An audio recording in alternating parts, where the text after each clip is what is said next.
കരിയാട് 5ാം ക്ലാസ്സുകാരി ഫാത്തിമ നട്ട മാവിൻ തൈ പൂത്തപ്പോൾ സമ്മാനമായി ലഭിച്ചത് 1 പവൻ സ്വർണ്ണ നാണയം.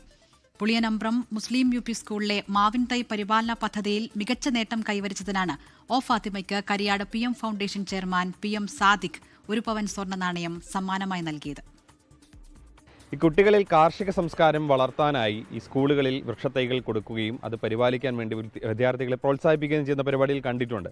അപ്പോൾ അതുപോലൊരു സംഭവം കണ്ണൂർ ചൊക്ലിയിലെ കരിയാട് പുളിയനമ്പ്രം UP സ്കൂളിൽ അവിടുത്തെ വിദ്യാർത്ഥികൾക്ക് ഇവിടുത്തെ ഒരു PM ഫൗണ്ടേഷൻ നൽകിയിരുന്നു. 200 വൃക്ഷത്തൈകളായിരുന്നു, മാവിൻ തൈകളായിരുന്നു അന്ന് കുട്ടികൾക്ക് കൊടുത്തത്. പക്ഷേ ഇത് കുട്ടികൾ ഉണ്ടോ എന്ന് ഉറപ്പുവരുത്താനായി അവർക്കൊരു മത്സരവും വെച്ചിരുന്നു. അതായത് ആദ്യമായി ഈ മാവിൽ നിന്ന് അത് പരിപാലിച്ച് അതിൽ നിന്നൊരു ഫലം കിട്ടുകയാണെങ്കിൽ ആ കുട്ടിക്ക് ഒരു സ്വർണ്ണ നാണയം കൊടുക്കാമെന്ന് ആ PM ഫൗണ്ടേഷൻ വാക്കു നൽകിയിരുന്നു. മാവിൻ തൈ വീട്ടിൽ കൊണ്ടുവന്നു, അത് പരിപാലിച്ചു, അതിൽ നിന്ന് ആദ്യത്തെ ഫലവും കുഞ്ഞിന് കിട്ടി. ഇപ്പോൾ കുട്ടികളിൽ ഇത്തരത്തിലുള്ള കാർഷിക അത് പ്രോത്സാഹിപ്പിക്കാനായിട്ടുള്ള പരിപാടി വിജയിക്കുന്നതിൻ്റെ ഒരു ഉദാഹരണം കൂടിയാണിത്. നമുക്ക് ആ ഫാത്തിമ നമ്മളോടൊപ്പം ഉണ്ട്. നമ്മളെ ഇത് എങ്ങനെയാണ് വളർത്തിയത്?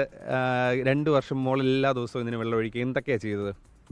ഇത് ഞാൻ എപ്പം വെള്ളം ഒഴിക്കൂ, ഞാൻ സ്കൂളിൽ പോകുമ്പോൾ ഇത് നോക്കിയു. പിന്നെ എനിക്കിത് പൂ കഴിക്കുമ്പോൾ നല്ല സന്തോഷം ഉണ്ടായിരുന്നു.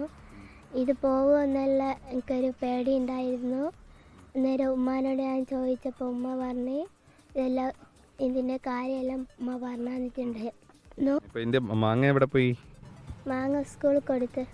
സ്കൂളിൽ കൊണ്ടുപോയി കൊടുത്തു. എന്താ സമ്മാനമായിട്ട് കിട്ടിയ? 1 പവൻ സ്വർണ്ണം. ഇതിപ്പോൾ ആരാ തന്നെ? ഇത് PM ഫൗണ്ടേഷൻ്റെ ഭാഗമായി സാധിക്കുന്നു.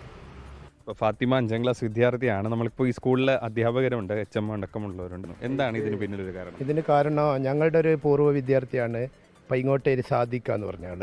അയാൾ PM ഫൗണ്ടേഷൻ്റെ ചെയർമാൻ കൂടിയാണ്. അദ്ദേഹം സ്കൂളിൽ വന്നിട്ട് വിദ്യാഭ്യാസ കാര്യത്തിനും കായിക മേഖലക്കും അതേപോലെ തന്നെ കാർഷിക മേഖലകൾക്കും കുട്ടികളെ പ്രോത്സാഹിപ്പിക്കും. നമ്മൾ കണ്ടത്. ലോകത്തെവിടെയായാലും ഏത് സമയത്തും 24 വാർത്തകളും ഓഗ്മെന്റഡ് റിയാലിറ്റി പാക്കേജുകളും എക്സ്പ്ലെയിനറുകളും വിശദമായി കാണാൻ ഞങ്ങളുടെ YouTube ചാനൽ നിങ്ങൾക്ക് സബ്സ്ക്രൈബ് ചെയ്യാം.